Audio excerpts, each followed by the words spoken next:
We've got some drama that needs professional help, and that is not I, but here we are. Speaking of professional. First story, my husband's affair partner is pregnant and doesn't know the baby's father. I don't know where to begin fixing this. Same. Oh wow. This story came December 19th, 2025. Throwaway account, all names are fake to protect mine and my children's identities. A few days ago, my husband of 19 years came to me telling me he wanted us to sit down and talk as he needed to come clean that he has been having an affair for the past 6 months. He arranged with his mother to have the kids for the night and she would get them to school in the morning so that we could talk in private. He had arranged this with her during the day while I was at work. When I arrived home around 6:45 p.m., he was sitting in the living room alone, waiting and looking very nervous and quite frankly ill. I was immediately concerned for him and I asked where the children were. He couldn't meet my gaze, reached out to my hands, sat down again, and quietly announced that he was so sorry and he never meant for this to happen, but he had cheated on me. I never meant for this to happen, as I actively decided to make this happen. Make that make sense. I had no idea how to react. I was still concerned why no one else was home, as they all should have been home hours ago, normally getting back around 4 p.m., and none have messaged me to ask or say that they were out with friends. He started to ramble on, I think trying to explain himself as if there was any explanation for cheating. I wasn't paying attention and demanding that he tell me where our children were. Eventually, he told me that his mother was looking after them for the night. He probably should have started with that. He asked me to calm down and to let him explain himself. I admit I snapped when he said this. How can he expect me to calm down when he has just admitted to breaking our vows? What is there to explain? If he wanted a divorce, he should have just asked for one months ago. He started to get upset, begging me to please calm down and to let him talk. He didn't choose this, but there's more to the story. I was so full of emotions, I walked outside and I sat in my car. He followed me to the door, crying and begging me to listen and to please not go. I sat in my car for I don't know how long, sobbing, thinking of our marriage and our children and what will happen now. Does this mean divorce couples counseling? Can I forgive him? And the biggest question, why? Why did he cheat? Who is she? Why is she better than me? Why is this woman more important than the life we have built together over the last 22 years? After maybe an hour of spiraling and crying, I was ready to hear him out and ask my questions. I knocked on the door and he opened and he reached for my hand and we sat down again as he tried to lead me upstairs to our bedroom. I said, absolutely not. We are talking this through downstairs, or he can leave for the night. I didn't know what to expect from what he wanted to tell me. I didn't care for the apologies and excuses. He told me the affair had started 6 months ago, but it had just been secret messaging, nothing flirtatious from his side to begin with. Then things escalated and she became more boldly flirtatious, and during a night when I was working away, they slept together for the first time, and that was supposedly 4 months ago. He hasn't admitted so, but I believe they've been intimate regularly since. I asked why, who, how, so many questions. I didn't even give him time to answer as I began to spiral again. He said it was Emily, a name that didn't mean anything to me. I half laughed and I said, am I supposed to know who that is? And he said, James is Emily. You're lying. Shut the... Okay. James is our 18-year-old son, and Emily, who is 19 female, is his ex-girlfriend of 2 months ago. I need to process this for a quick second. Son's ex-girlfriend, one thing, she's 19. I was so angry at that moment, I shouted for him to get out. I didn't want him anywhere near me. I couldn't stand to look at him or listen to what he had to say. How would he try and excuse not only having an affair, but with our son's ex, who he was still broken up about? No wonder he asked the kids to leave. She had broken up with him 2 months prior, which had made him very upset as they had a sensible and a very positive relationship for over a year. She was fully welcomed into our home, and I was actually quite fond of her. The whole family had been sad to hear that they broke up, and his younger siblings are saying how much they missed her coming around. My husband told me the reason he was coming clean to me now was that Emily had confided in him 2 weeks ago. Oh, I forgot that she was pregnant. Oh my God. So it's gonna be either husband's baby or son's baby. Oh my God. So she's unsure of who the father is. She said it could be him or James. He told me he hadn't planned or wanted any of this. He didn't initiate the relationship. He tried to not get close with her, but he wasn't strong enough mentally, and it just happened. Off. Oh, she's angry. She's angry. Upon hearing that, I got up and I left, and I couldn't stand there listening to him any longer. I drove 30 minutes away and I checked into a hotel for the night, turning my phone off. I went into work the next day as normal, returning home to the kids, but once again, him waiting by the door, eyes red, begging for me to talk to him. I didn't have the energy to talk or argue. I walked up to our room, laid in our bed as he begged me again. I'm not delusional enough to believe anything he says regarding how all of it was her initiating the flirting. She's only 19 and he's more than twice her age, for God's sake. He didn't act on this alone, but to try and place all the blame on a teenager is quite frankly pathetic and makes me sick. It has been a few days since and nothing has been resolved. Things are back to normal for the sake of our children. James doesn't know about the affair or possible pregnancy. They're all back home and I'm trying to make things appear as normal as possible just until Christmas is out of the way. I don't want this affair to ruin what should be a joyful time of year. Oh, yeah, this is right before Christmas. Oh, well, Merry Christmas to me. And to you, James. Look what your dad got us for Christmas. I've hardly spoken to my husband since, except for when the children are around, and having to share a bed with him disgusts me. He tried to cuddle me and to get me to kiss him in front of the children. I feel so much animosity towards him. I fear my depression that I struggled with as a teenager will come back. I just want to cry everywhere. My heart is broken, not just for myself, but for our family. I know James needs to know sooner rather than later, but I don't know that I can be there for both of us right now. How do I even try to figure this out? When is the right time to tell James? I know it's so silly to think that we could keep this secret until Christmas is over, but I don't have any idea where to start. It just feels like the worst time for all of this, and I don't know how I feel regarding everything I know. I'm nowhere near finding a solution or thinking of next steps. I'm mostly just concerned for James and the fallout this will have between him and his father and our other 2 children. Yeah, no, this really needs professional help. There is not an ounce of advice I can give here. Luckily, we have an update, and it came very recently. January 10th, 2026, 3 weeks later.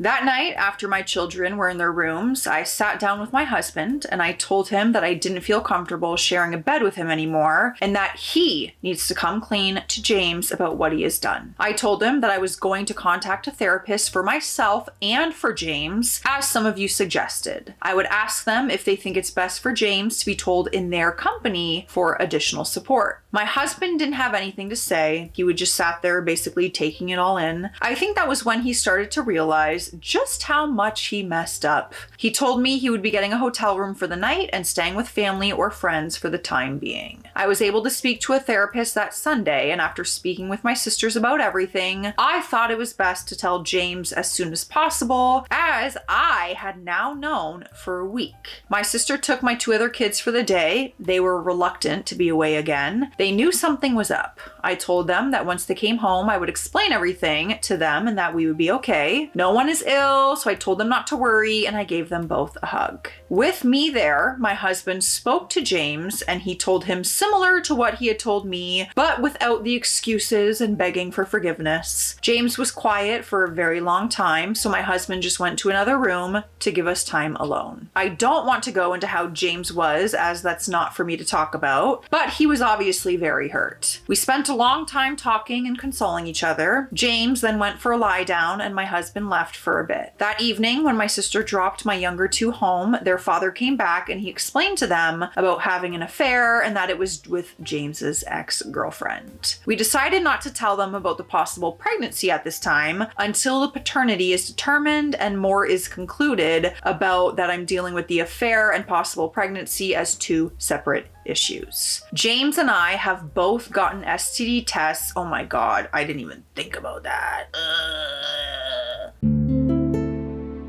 All negative so far, but awaiting the full results. I'm just piecing that together, the timeline. They were sleeping together. They had only broken up 2 months ago. They slept together at least 4 months ago. So she was sleeping with both of them at the same time, most likely. That makes me physically ill. Concerning the possible pregnancy, I am only focused on helping James through it. What my husband chooses to do is his own business. James has contacted Emily regarding a paternity test. He hasn't shared with me his feelings if the test comes back positive. We are just taking things one step at a time. For myself, I am back in therapy. Fortunately, I've been able to take some time off work and I'm focusing on getting through each day and supporting my kids. Once the results for the paternity are back, then I can worry about divorcing my husband. I have been to a lawyer for our initial conversation, but I think it's best to just deal with one thing at a time for the sake of my mental health. And my children absolutely come first. The only contact I've had with my husband since is him asking about the kids. I think that's everything I have to update. I will update again if I have more to share. The only question I have now is any advice for divorcing with children involved. I want it to be as easy on them as it can be so we can move on from this mess. Oh, this mess is gonna need an entire cleanup crew, I gotta say. Because now those kids are also gonna have feelings. Like the other two, not James. I cannot imagine. Thank God I don't have to, selfishly. I just can't wait to see what you guys are gonna say about that story because I truly wish I was reading this live with you guys half the time because I'm like, I need you here. I need your input with me. That's why I'm always in the comment section because I'm like, guys, we need to react to this together. Let's check out another story. Oh. I've been lying about my son's father for 12 years and I want to finally tell the truth to my parents and son. Oh boy. This story came November 13th, 2025. When I was 16, I was in a relationship with a 26-year-old man. I'm 30 years old and I now understand how wrong that relationship was. To a large degree, I even knew that it was wrong back then. I don't feel that he groomed me or manipulated me into it. I don't feel like I was naive or talked into doing anything that I didn't want to do. I still believe I genuinely loved him and a part of my heart still loves him. He refused to have sex with me for a long time, but I pushed and begged, and when things finally happened between us, I felt like I had gotten what I wanted. I was too young to understand any of it, but I understand that he was an adult and he should have never given in no matter how much I begged. He should have never even been speaking to you in that way. 26 and 16?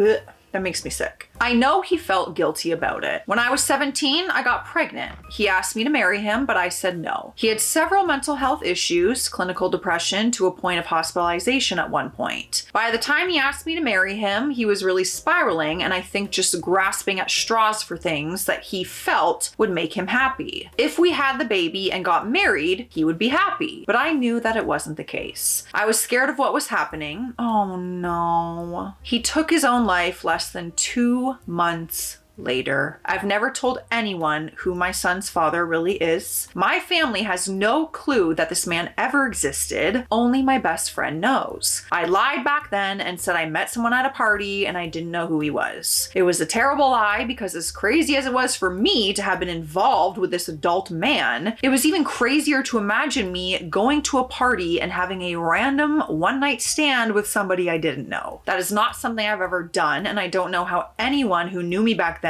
would have even believed that lie. I was the studious little straight A student who didn't do anything wrong. I was desperate and scared, so I lied. My parents were already crushed that I was pregnant at 17, and I didn't think they could handle knowing the truth about who the father was. I thought I would get in even bigger trouble for doing something so dumb, and I wanted to protect him. My son is 12 now. He's smart, kind, and he is starting to ask questions about his dad. I've kept this lie up for so long that I don't even know how to start unraveling it. I want to show him the pictures I have of his dad and tell him where his eyes and his color came from. I don't want him to believe his father is just some random stranger out there who doesn't even know that he exists and who he might be able to find through a DNA test. Telling my parents the truth after all these years might destroy the peace we finally found. They were disappointed for a long time after my pregnancy, and it took years for things to feel normal again. I'm scared I'll lose that. At the same time, I can't stand lying anymore, especially to my son. It makes me sick every time I repeat the lie anytime somebody asks me about his dad. He deserves the truth, even if it's messy. I don't even know where to start. How do I tell my parents? How do I tell my son in an age-appropriate way who his father was and how he passed away? How do I handle the fallout of all of this? I just want to do the right thing, but I'm so scared it'll blow up everything again. You gotta come clean, man. Oh man. Especially because that kid, he might want to find out who his real dad is on his own terms. And he might be thinking there's a guy out there living this life, not giving a damn about me. We have an update, so we're going to find out how this all went down, I guess. The update came December 27th, 2025, a month and a half later. I decided to tell my parents first. The conversation went largely the way I had always feared it would. They were angry about the lie, but also about the relationship itself. They blamed me for getting involved with an adult man and told me I should have known better. My mom called me a sleut. Of course, she called me that way back when, too. What surprised me most was that it felt like they were upset that I chose to tell the truth now. They more or less admitted they never fully believed the story I told them years ago, but had made peace with not knowing the full truth. I was always pretty sure they didn't completely buy my story, but it's something we just never talked about again after a certain point. Bringing it up again felt less like relief to them and more like an inconvenience. I tried to explain why I lied. I was scared, ashamed, and trying to survive at 17 years old. I also told them directly that their reaction was exactly why I lied all those years ago. Even back then, I knew I would be blamed and judged rather than supported, and I didn't have the emotional capacity to handle that on top of being pregnant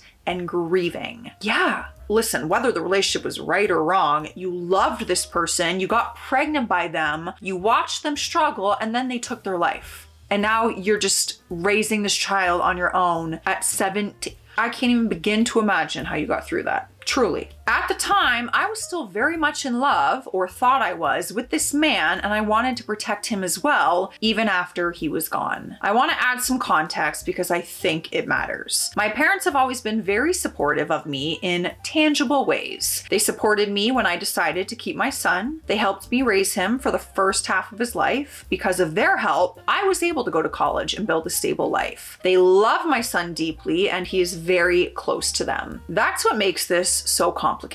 At the same time, it's very clear that they place the responsibility for everything that happened entirely on me. Not once did either of them express any sense that what happened was wrong because I was a minor and he was an adult. The focus was entirely on the idea that I knew better and they raised me better. We all put it aside for Christmas for my son's sake. We were also around extended families who had no idea about any of this and, as far as I'm concerned, won't be told. Keeping things stable and familiar for my son felt more important than continuing the conflict. Ooh, burp. Of course, my parents and I didn't actually have to sit down and agree on that because we don't have those kinds of conversations in my family. No heart-to-heart talks for sure. After that, I did tell my son. I did my best to keep the conversation age appropriate and shared only what I felt was okay for him to know right now. I didn't get into the age difference or any of the more complicated details. He seemed relieved to finally receive this information. He has been asking questions for a while, and I think having real answers instead of a vague story has helped. He asked a few simple questions, mostly about what his dad was like or whether he looks like him. My parents didn't think I should tell my son the truth, but they don't know what it's like lying to your kid on a daily basis like that. I also didn't grow up in a home where we had difficult conversations about anything that might make any of us even slightly uncomfortable. I just don't want to do the same thing in my own household with my child. I feel better having told him the truth. It was a relief to finally be able to tell him his father's name and show him pictures instead of continuing to lie and say I didn't know who his dad was. Carrying that lie with my own child has become deeply uncomfortable, and letting it go feels like the right step. I'm looking into outside resources so he has a safe, neutral place to process this as things sink in, whether that's counseling or another appropriate support option. I want him to have space to ask questions and work through these feelings without feeling like he has to protect me. I think you made the right choice by telling him. That's my personal opinion. I think any child deserves to know who their real parents are. Again, cannot be giving any kind of advice here. Like truly, he does need professional help in a genuine kind way. He really does. And I'm happy that you're providing him those resources. Before we get to the next story, we're hopping on Hydration Station. Cheers. Hope you're having a good day. Can we say hi? Say hi to your friends. You're just too busy looking outside. Are you looking outside? I know. It's been so cold. You can't handle outside for very long when it's winter. You're so little. What do you see? What do you see? Probably a bird. Next story. Am I the a-hole for spending my life savings, $7,200, on a plastic surgery butt job when my daughter needed brand new school supplies? This story came March 28th, 2024. 33-year-old here for reference. Last year, my longtime boyfriend dumped me. We have a 7-year-old child together, and I began making the circuit on the bar scene. I had some casual hookups, but no one who seemed like marriage material or seemed to be interested, and I was also striking out on all the dating apps. After months of this, I began to grow disheartened, and I lost confidence, which is when I started to research, changing my buttocks. I'm not a supermodel or anything, but I like to think that I'm decently attractive.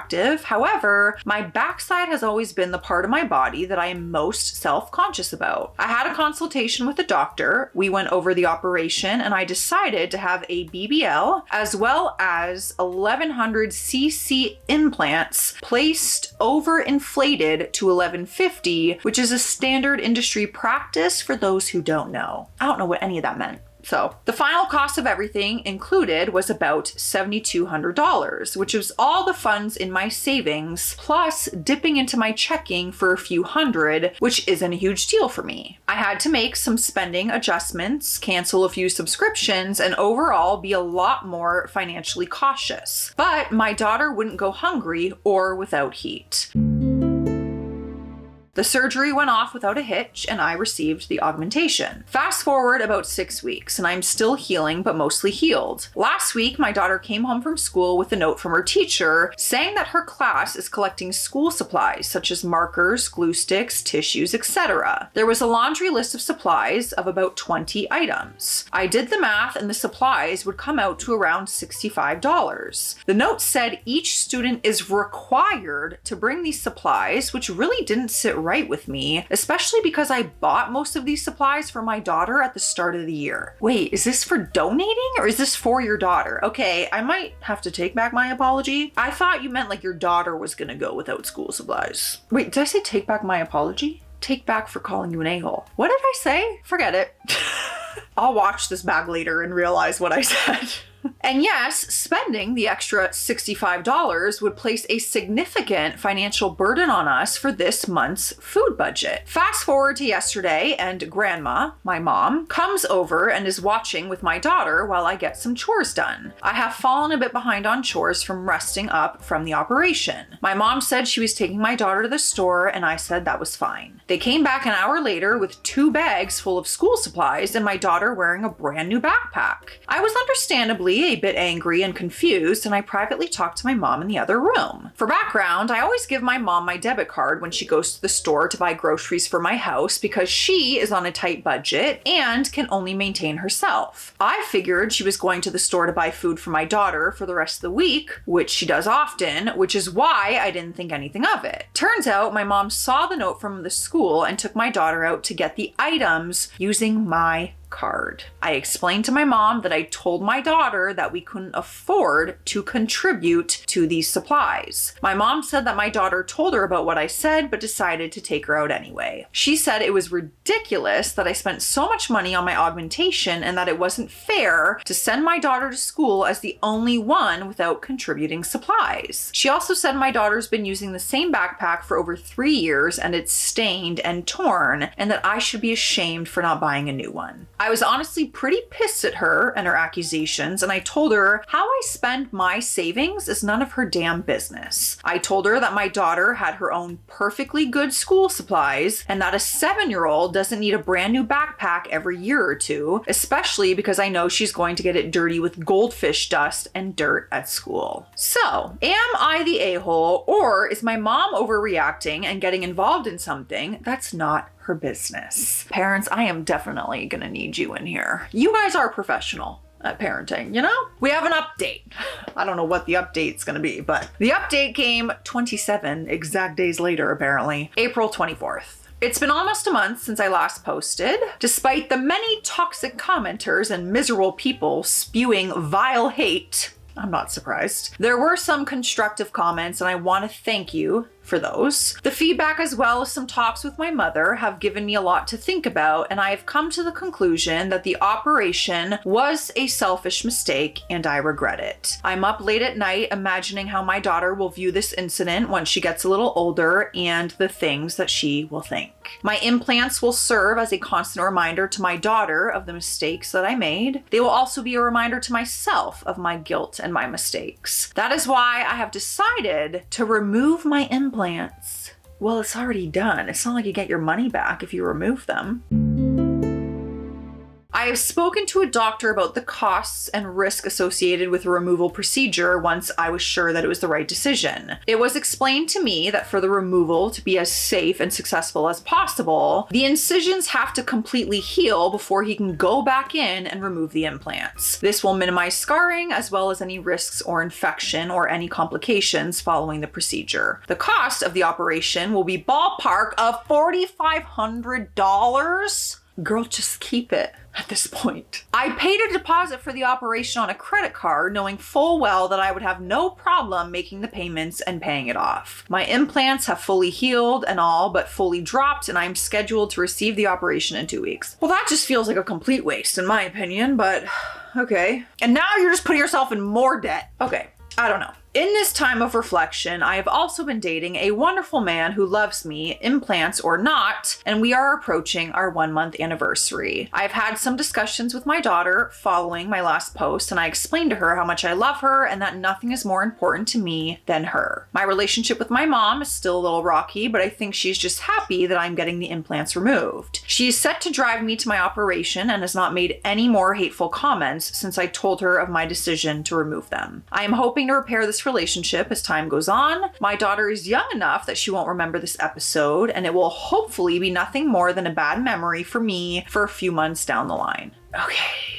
Yeah, I really need you guys to chime in here. Really need you. I don't know what to think of that. I get it was like a personal, you're like, if I keep the implants, I will always be reminded of that. But now you've spent over $11,000 on nothing, essentially, on a lesson learned and a lot of pain. I don't know. I don't know how to feel. I don't. And that's why I am not a professional. Let me know your thoughts and feelings, you guys. Stay classy out there. Stay sassy. I'll see you tomorrow.